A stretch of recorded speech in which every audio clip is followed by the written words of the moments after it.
How to turn off auto dubbing on YouTube. Hello everyone, I am Bishaka and welcome to our channel. Now let's get right into the tutorial. Firstly, go ahead and open YouTube on your device and make sure you are signed in. Now, go ahead and tap on your profile icon on the top right of your screen and then tap on the YouTube Studio option you see there.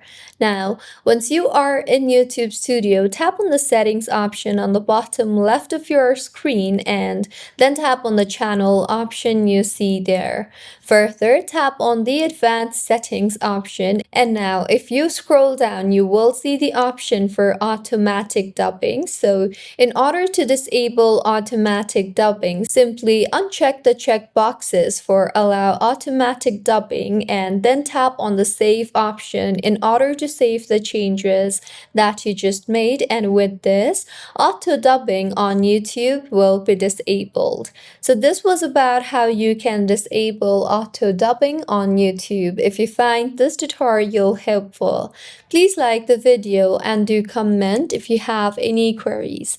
Also, do subscribe to our channel for more helpful tutorials like this.